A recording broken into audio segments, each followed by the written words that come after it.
to remember anything. You don't have to remember any of the ways to contact us, okay? So we will put it here under the faculty tab so you can go back and refer to it, okay? So now I'm going to attempt to do this. Now are you seeing slides? Yes. Yay! Okay, so that's wonderful. So what we've got going here is all these different ways to contact us, but the important one is going to be, of course, the you can refer back to this later, and it's the website. So I just wanted to point out, because I don't know what departments you're in, but we work with every single department. An issue with students is they tend to think research is only test tubes and Bill Nye.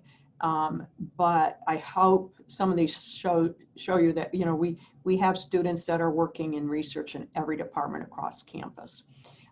This one will be one you can go back and refer to if you would like.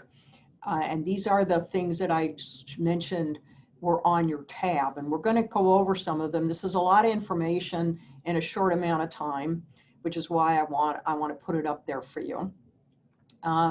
So in the fall, we generally have 2 events, and one of my favorites, maybe the favorite, it got COVID. We have, and I'm left it up here because next year you maybe be able to hear about this. 5 years ago, we started a research expo. It's not a recruiting fair. It is a opportunity for students to talk to faculty outside of the classroom about what they do.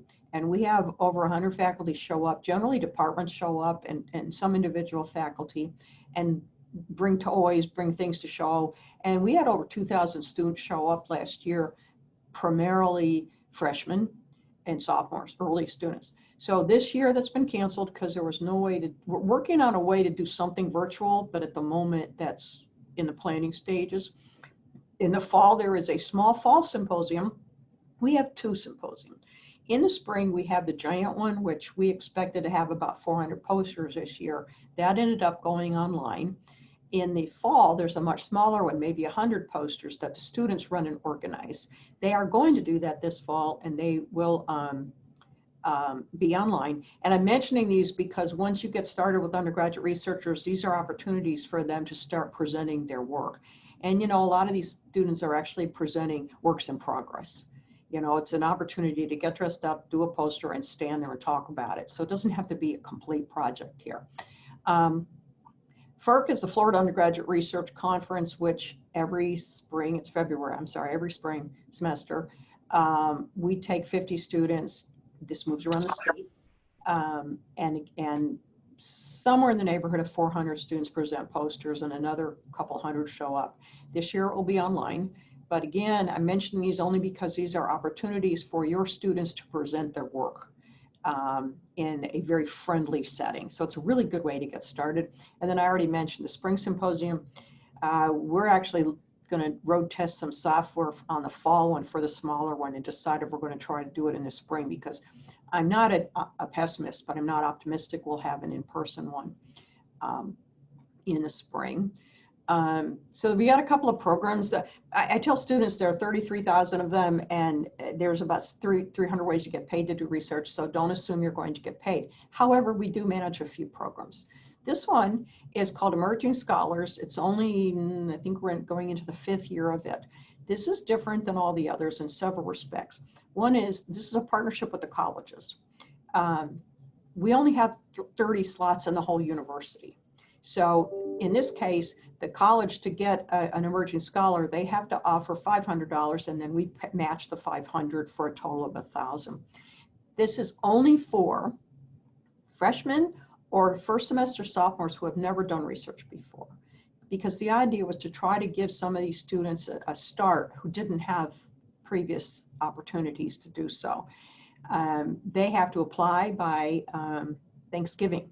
So it's kind of hard for the freshmen. We tend to get more sophomores, but some freshmen manage it, because really the application is just a matter of, did you find a mentor who will take you?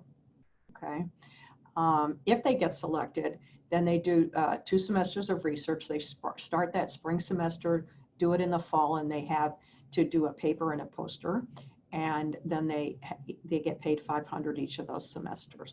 Now, the students, all of these are on the student page under research opportunities. So I'm mentioning it in case some student contacts you and said, hey, I would like to apply to the Emerging Scholars Program. You will have heard it before. This is the one that we have had for, I believe we're in year 22. This predates me.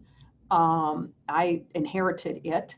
There are 200-ish slots, about 220, across the entire campus. Each college gets the number of slots based on their size. So class will get 50 slots that they have to divide up between English and religion and chemistry and physics. College of the Fine Arts, they get 5 spots, College of the Arts. So the way this one works is the students, each college gets to set their own requirements, their own due date, with the proviso that they have to tell me by March 1st. So most of these applications are due in January or February. The college selects who will get chosen for this, and then they tell me, and after that we start managing it.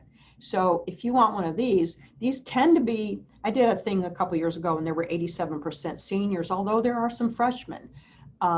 So each college has someone in your college who's in charge of this program. And each college has their own website, which they're not updated yet for this coming year. If the student is selected, they get picked in March, and then it's for the following year, 2 semesters of research, or 3. In the case of the College of Medicine, they usually start in the summer, okay? The students get $1,750 in 2 payments, the last of which, the $1,000, they do not get until the following spring, if they have done their paper and their poster presentation. And the mentor in this program actually gets a $500 mentor stipend, which faculty can use for anything but salary, but a lot of them use it for supplies. So if a student comes to you and says, I would like to apply for the University Scholars Program, that's what they are talking about. Now I want to mention David Norton. We put it on our first page of our website. This year they had a research committee, but how can we start research back up after we shut down in March? And after they went through figuring out faculty and postdocs and graduate students, they did address the undergraduates. And the whole procedure is on our website, but the gist is it's up to you. A student can approach you and say, I would like to do research. It may be that you have a project that they can do from remotely, okay? Or it may be that for your research, they need to be in person. Then it's up to you to decide, do you have space given their constraints of how many people you can have in a given facility at one time? It's up to you. You can say no, okay? If you say yes, though, then you will put the student's name into the research portal, it's called, and they get invited to fill out a questionnaire, which you maybe had to do, that basically says, do you have COVID? Do you know anybody who did? It's 2 questions. Then after that, you get invited to take a test, all right? After which you're cleared to go back. So the student cannot put themselves into the portal. You have to do it for them. They meet their requirements, and then they can come and start on the project. So that's a system, and the details are in a David Norton memo that we put on the website. But we're really happy that undergraduates are back in. Let's see, next, yeah, okay. This is something new, and I apologize for the fact that the acronym sounds a lot like University Scholars. This is what happens when they give you 2 days to come up with a program. So these are IRSP. This is a really different program. This is only the 3rd fall we're doing it. They use research as a recruiting tool, and they offer this to the top entering freshmen as determined by test scores, SAT, ACT, GPA. And this is a very comprehensive, full, 4-year program where in this freshman year, they take a course called Research and Creativity at UF that some of you will be invited to be guest speakers, because we rely heavily on faculty panels, because one of my personal goals for that class is to make sure they know that research isn't all, and researchers don't all look like Bill Nye. So we try to bring in a diverse group of faculty from different departments for sure. Second semester, they take a course-based undergraduate research experience called a CURE class. And in a minute, I'm going to talk about those because I want to encourage you to consider, after you kind of get your feet wet and know what you're doing, we would love to have you consider that.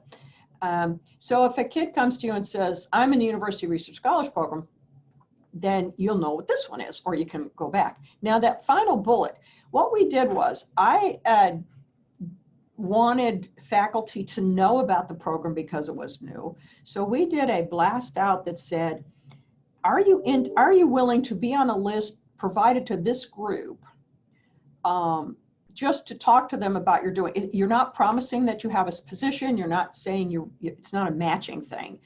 But we have, I think, somewhere in the neighborhood of 80 faculty who said, yes, this was last year, was the first time we did this. So we'll probably put the ask out again. So this list is only open to this particular group, and they then can contact you. So it's a lot of acronyms, which is why I'm going to put it back on the page so you don't have to remember now. I have a really T9C super cool thing. I love this. Up until last year, I had enough money to send about 8 kids abroad for summer research. The student has to find a placement. They have to find the researcher somewhere who agrees to take them. They have to come up with a budget, and they get $5,000, and they have to show that they can do this, and they have to do 8 to 10 weeks. Like I said, we've been able to do this twice, I think. Last year got, crashed. But just wanted you to know, these tend to be more senior students who've got, and they have to have research, at least 1 year of research experience at UF, because I'm not sending anybody abroad that I don't know knows how to act. And that research mentor has to do a letter. So you may hear about SIRP. We have our own Journal of Undergraduate Research. The USP students and the ESP students are all required to submit to this. We have one submission date a year, which is April 1st. Then at the moment, as soon as April 1st is over, about 2 years ago, we were able to put a peer review component in by recruiting a team of graduate students who want to have this experience of reviewing these articles. So the student gets the undergraduate student paper gets reviewed by at least 2 graduate students in their field. Now it might be not necessarily directly in their field, but maybe it's somebody who's in engineering but is okay reading a math paper. So the graduate student has the opportunity to say, these are the areas I'm comfortable doing. And if they get a paper they're not comfortable doing, they can tell the editor, and we say fine, and we assign it to somebody else. So right now they've gone through all the process all summer. They do the review process, and we now have 47 papers. We're going to publish the first half approximately October 15th, and we're going to publish the second half in February. So this is a thing that your students, you can encourage them to apply. Now, the nice part about it is the vast majority of the papers are accepted with revisions. Not very many get accepted outright, and not so many get rejected outright. But the student is given, and the faculty member, well, they changed the system. The student gets the reviews and what they have to fix. And if they do it, they have a pretty short turnaround time. But if they do it, then they get published. So this is online if you want to see what they have done in other years. 2 years ago, we were able to put it onto, it's an all online system now, journal. It's fantastic. And usually students design that cover. So welcome for you to look at that and ask any questions. This one I wanted to show you because if you're in a STEM field, you're familiar with research experiences for undergraduates. Every year, I've run more than a dozen of these back in the day in engineering. Probably every year I help with 2 or 3 proposals. The pieces that we can do are the evaluation, because I do program evaluation. So I'm actually the evaluator on 2 REUs now, Chemi and Mechanical. And we just put one in for another mechanical and one I can't remember. So so we do that. But we also can help write the sections on diversity, the sections on broader impacts. So if you get to the point where, hey, I think I might like to submit an REU, we'd be more than happy to help you with that. And like I said, we do. Plus, I should also say, I help people with career grants on their education part. Any grant you write that you think you need to know something from us, just ask. We have a request right now from somebody doing an RO1 or something. They need to know the diversity numbers. So anytime you're working on a grant that you think we can help you, we will do that. And we also supply support letters. So, keep that in mind. We're here to help you and connect you with other people. This is a big one. This is maybe one of the two most impactful things I've managed to pull off. Probably about 5 years ago, we used to have this thing called independent study. And that doesn't mean research, and nobody exactly knows what that means, and most people didn't sign up for it. So we approached all of the departments and said, will you please come up with a research course number? And they all did. And the nice part about almost all of them, with the exception of the College of Medicine, is they are variable credit 0 through 3. So the goal here is any student who does research in a semester who is enrolled in anything else, they can sign up for 0 credit. And I actually had the engineers in mind because they don't need any extra credits. And now at UF, you get charged if you have extra credits. Plus, you don't have to pay for it. So the students sometimes take it for credit, sometimes for 2. Sometimes they take it, more times than not, they take it for 0 credit. However, it still shows up in their transcript. And it doesn't say independent study, it says undergraduate research. Okay. Now that little asterisk is remind me to tell you that in the College of Medicine, I can't convince them to do a 0 credit option.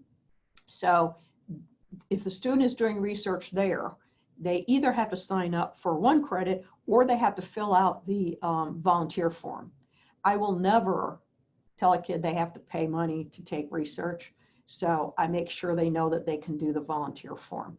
I also will mention that the way we sold these course numbers, it's important to know that it's a insurance liability, legal liability issue, that particularly in STEM, if a student is doing research and there is a problem, an accident or something, and they are not enrolled in anything, UF is in a vulnerable position.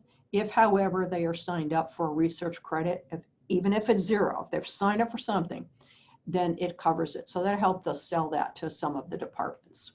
So if any time you have a student who's doing research, the only way they can sign up for these if you sign off on it.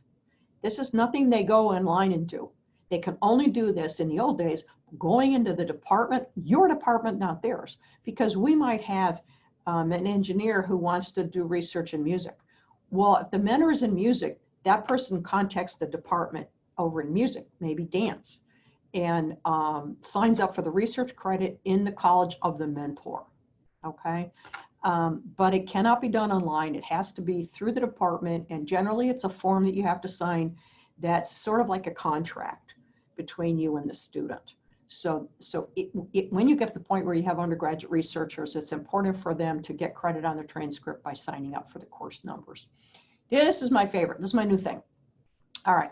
So we did not invent CURE classes. North Carolina Chapel Hill is the star. That's who I want to be when I grow up. You can kind of think of this about crowdsourcing your research.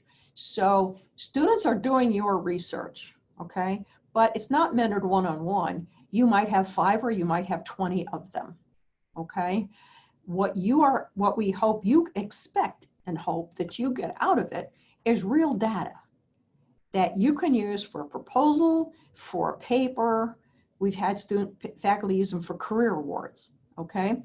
What the kid gets out of it is not only are they doing real research that you need done, but it is augmented by training in things like research communication, ethics, how to do the research. So we have a form on the website that if you would like to offer a CURE class, there's a form that you fill out and then we contact you, and we have a Canvas site that wraps around all those extra things like ethics and communication, and we support you with that. I must say most of these classes right now, because this is only year 3 we've been doing these, most of them are being taught as overload. That most of them are not, they're special topics numbers and overage. Now I have been able to up till now offer a small amount of money to develop it and a small amount of money to continue to offer it. And by small, I mean like 2,000 to continue to offer it. So if you think that this is something you would like to try, we have some resources on the site, and I'd be happy to sit down and talk to you, because Ann's goal is to have these everywhere. Right now, we use the URSP students, those freshmen I mentioned before, as the way to get the funding to pull this off. So right now, every spring, after they take the intro class in the fall, in the spring, they pick one of, I have about maybe 10 or 12 cure classes that they can select from. I have no idea what this year will look like. Some of the cure classes are in engineering. It's a very different system where you are asked to take a team of 4. On the other, in microbiology, we have one on the human genome that is online, so she can take 50. So we have a broad, different models on how this works, and however it works for the faculty. That's how we would like to, we want to help you with that. So we have all these things. Oh, here's something cool. So say you want to, you finally say, okay, I'm ready to recruit students. You're going to find that they're going to find you, whether you do this or not. All right, so there's nowhere to hide. We have some very motivated undergraduates who will find you. However, if you decide you actively want to recruit, on our website under faculty, there's a place for you to list your project. And you can see here, you can tell them the time commitment. We just added this thing that says whether it can be remote or online, and the college, and how do you want to be contacted. So, most faculty say they want to be contacted by email, and it's your choice. You can decide, do you want to see the student's transcript? Do you want to see a writing set? Whatever you want from them, you can ask for.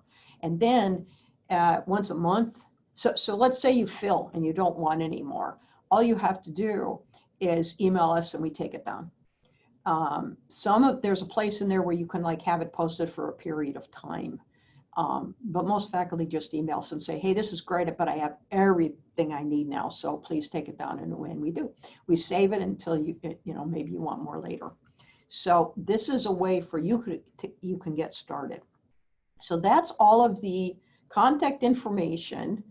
And what I'm going to do, maybe if I manage to pull it off, is I can't find them. Where are they? I'm going back to my, oh, they're over here, right?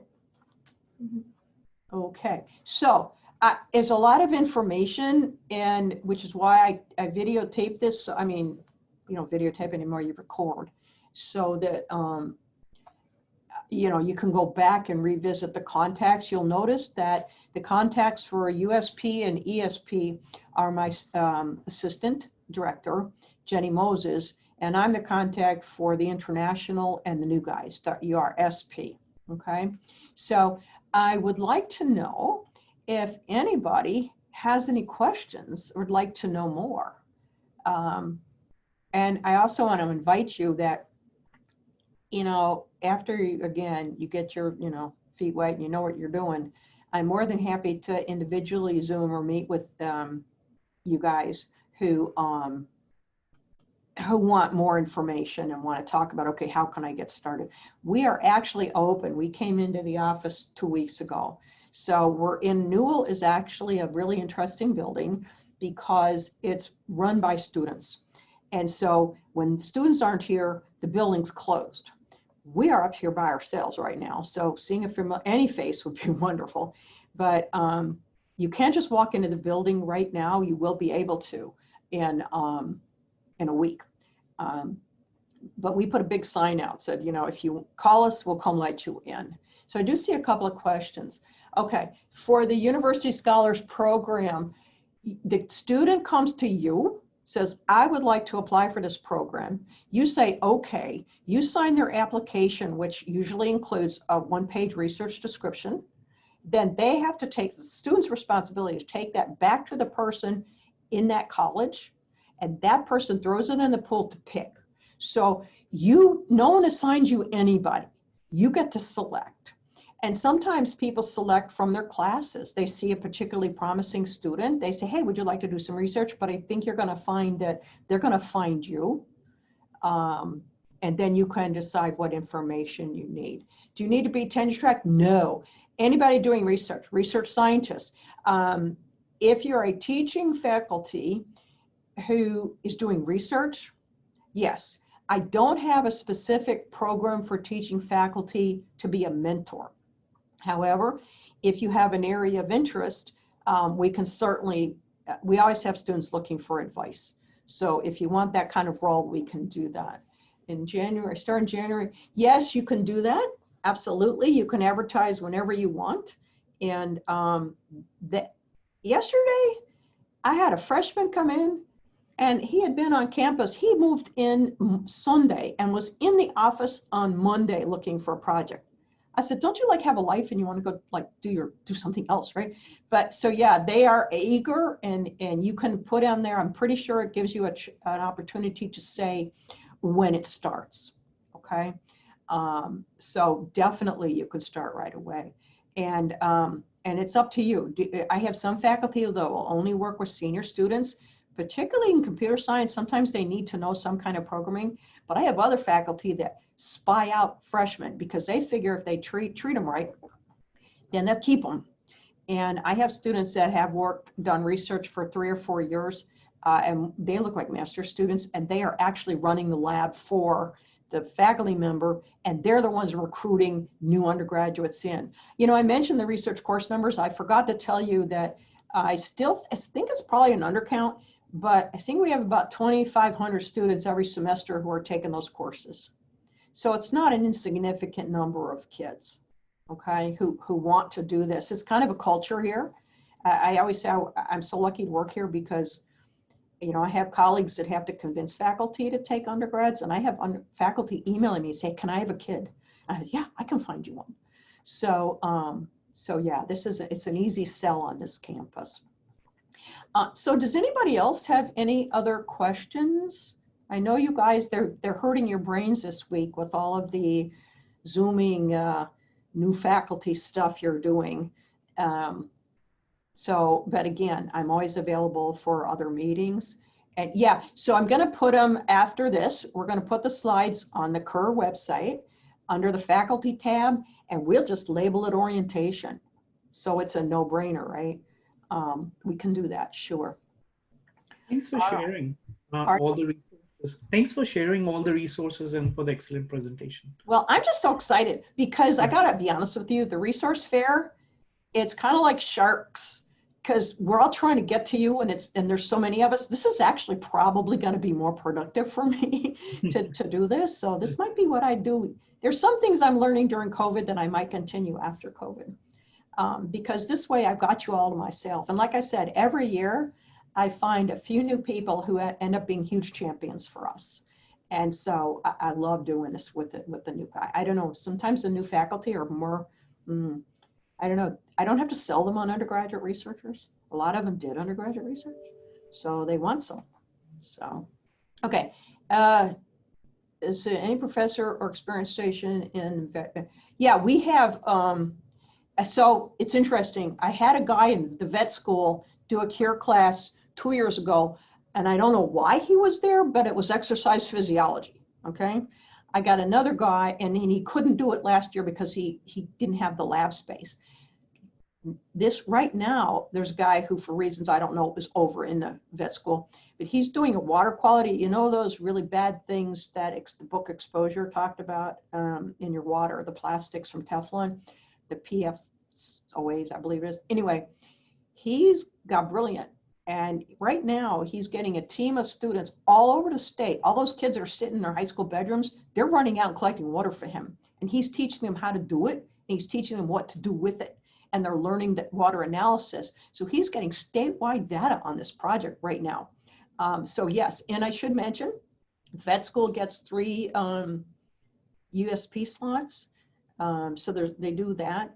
I don't know if they have any emerging from year to year. It depends on how much money they have. But yeah, absolutely. There's no department, no topic that can't do a CURE class. There's a second kind of class that we call CURE, but it's really research intensive. I actually teach a business. I could not get the business school to do a CURE class. And I have every year about 15, 18 business students. And you know, in a formula, I actually had them in an MBA. So I decided, heck, I would do it. Now, they're not doing my research. So the definition of a CURE class is usually they're doing the faculty research. But what they're doing is real research. So that's called a research intensive. So most of our classes are CURE, but we do have a few that are the students are doing research, but it's not necessarily the faculty's personal research. My attitude is what's in it for you is free hand. People are actually going to pay tuition. They're going to pay for the privilege of collecting your data or analyzing your data or whatever you need them to do. So yeah, definitely a vet school for sure. So any other questions that so I'd love to see humans. So if you ever want to stop in, I'm really human deprived. I live with 3 dogs and a cat, and it's been a long 6 months, let me tell you. So yeah, I'd love to see humans. So follow up if you would like. You know, all the contact information is out there. It's on the website. It's in this slideshow that we'll post. CURE classes in animal science. Animal science. Now remember, I only have 14 of them right now, 14, 15 classes. I don't think I've had one yet in animal science, but I'll tell you a funny story. I had a guy who does root rhizomes, and I'm thinking, and he's such a nice guy, and I'm thinking, what kid is going to take a CURE class in root rhizomes, right? Every year, people sign up. So I'm convinced that, and they love it. And so I'm convinced students will sign up for anything. So if you have an idea in animal sciences, we can figure it out. And every department has a special topics number, okay? So and actually I have a little secret number that if there's an issue, I have a secret number I can use. If there's a problem using a special topics number in your department, there's an IDS number we can use. They let us do that too. So we help with that part. Oh, and students, when it's if it's a URSP one in the spring, that I can actually pay you for. I can pay you $3,000 to develop it and $2,000 for continuing it. And we have all kinds of support for you on that. The students can't sign up. What happens is I send them the list, they tell me what they want, we match them, and then we enroll them. It's called departmentally controlled. On the other hand, I have students who are doing CURE classes just for a broader audience and not just this group, and then anybody can sign up for those. So we help with the one kind. Okay, I mean, we help develop them, whatever you want to do with it. Okay. Okay, so I think, you know, I don't want to, I'm mindful of your time, and I noticed your other things were all 30 minutes. And so I will sign off, and I encourage you to read the information and contact us and come say hi, because that's always a good thing, or Zoom if you would like. And so I'm just so happy to meet you guys. So go Gators, right? See my go Gators. I learned that you're supposed to put something behind you so that the students feel like they're Gators, even if they're in their high school bedroom. So we decorated for them. So, all right, guys, good luck and welcome to Gainesville. And the weather will get better. If any of you are from up north, you're really going to like it here in January. Okay, especially if you're like from Chicago or Buffalo or something, right? You're going to love it here, okay, in January. Okay, all right. Thank you, guys. Bye-bye.